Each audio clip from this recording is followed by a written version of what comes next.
at how we find interquartile range.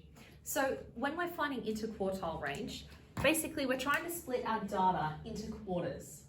That's what our quartile means. So when we're trying to calculate interquartile range, we're basically trying to split our data into 4 equal sections and find out where those sections start and finish. So to begin, we need to start by calculating our median. We need to find our middle number.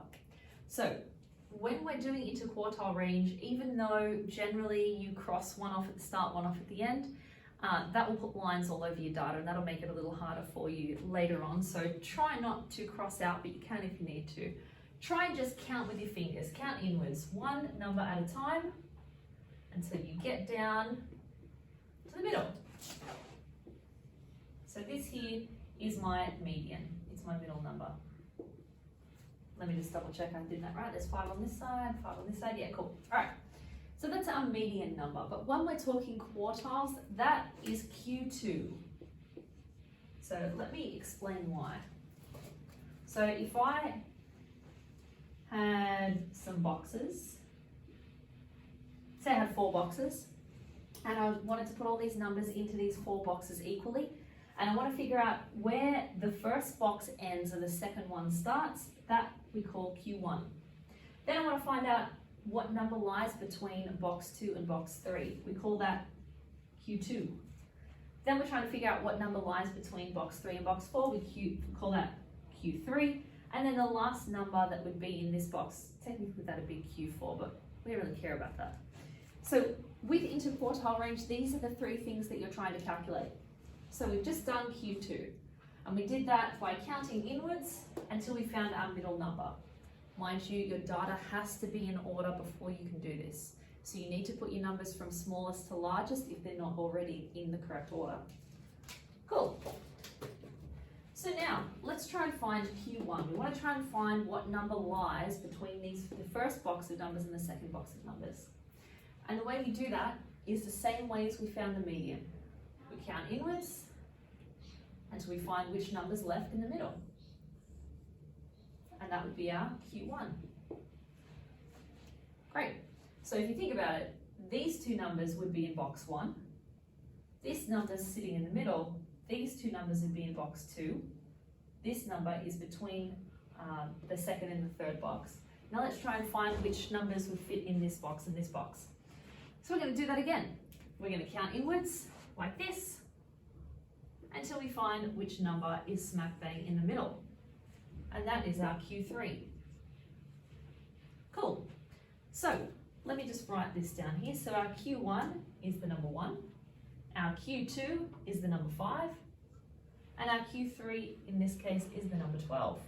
All the other numbers would be separated into those boxes. Hopefully that makes sense. But we're not finished yet. We need to do something with these numbers. I'm not just naming them Q1, Q2, and Q3 for no reason. I need to calculate my interquartile range. And the way I do that, very simple, if I have a whiteboard marker, which I do. Okay, so in order to calculate interquartile range, I'm just taking Q3 and minusing Q1 from it. And that's our interquartile range. So in this case, Q3 we figured out is 12. My Q1 is 1. So 12 minus 1 is 11. And that's our interquartile range. Basically what this is telling us is how big is the gap between this first box, the end of the first box, and the start of the last box. But you don't need to worry about the box section. All you need to be able to calculate is Q1, Q2, and Q3, and you do that by counting inwards, one step at a time.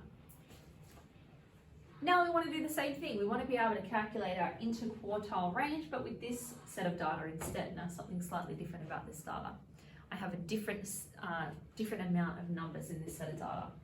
Okay, so first up we want to calculate Q2.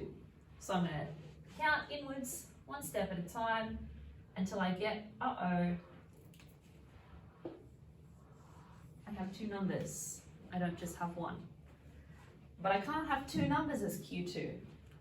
I need to find the number that lies in between them. So straight up, I'm gonna have to figure out the number that's, okay, I've got two numbers. So I need to figure out what number lies between these two numbers. And the way I do that is I'm gonna add them together and divide by 2. So 9 plus 10 divided by 2. So that'll be 19 divided by 2, that will be 9.5. Cool, so 9.5 is my Q2. So my Q2, let me just write this down here, is 9.5. That's my median, that's my middle number. And the way I did that is I figured out what number was directly between the numbers 9 and 10, add them together and divide by 2. So I added them together, I got 19. 19 divided by 2 is 9.5. But you might straight away know that, well, 9.5 is halfway between 9 and 10. But if you get strange numbers, find the mean or the average. Okay, let me just write this out, make some room. So our 9.5 is actually our Q2. Great. Now I need to find Q1. So as we were saying, so because 9 isn't sitting on the edge of the box, 9 is back in the mix. I need to count that number when I'm trying to find Q1.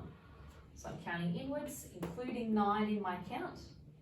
Whereas if 9 was my Q2, I wouldn't include it, but it's not my Q2, so I need to include it in my count. I've got the same problem again.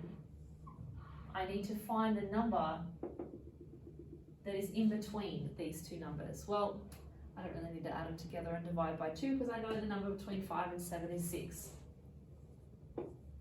So that's my Q1.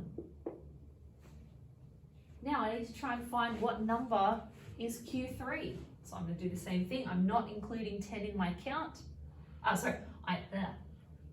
Now I need to do the same thing, and I am including 10 in my count because it's not the Q2. It's just above Q2, so I'm counting inwards. Same problem. I've got two numbers this time. Again, I need to now find what number is directly in between those two numbers. So I'm going to add them together and I'm going to divide by 2 because it's not as straightforward as before. So 15 plus 18, and I'm going to divide that by 2. So that'll give us 33 divided by 2. That will be 16 and a half. Yes, 16 and a half. Okay. Cool. So I added the 2 together, divided by 2, I got 16 and a half. So that's my Q3. So if I was to allocate these numbers into boxes, these 2 would be in here, these 2 would be in here, these 2 would be in here, and these 2 would be in here. My Q1 is 6, my Q2 is 9.5, and my Q3 is 16.5. But I'm not done. So now I need to calculate the interquartile range. So I've got my quarters, which is great. They're broken into 4 equal sections, but now I need to take 1 away from Q3, Q1 away from Q3. So Q3 minus Q1, Q3 is 16.5, minus Q1, which is 6, gives me 10.5. 10.5 is my interquartile range for this set of data.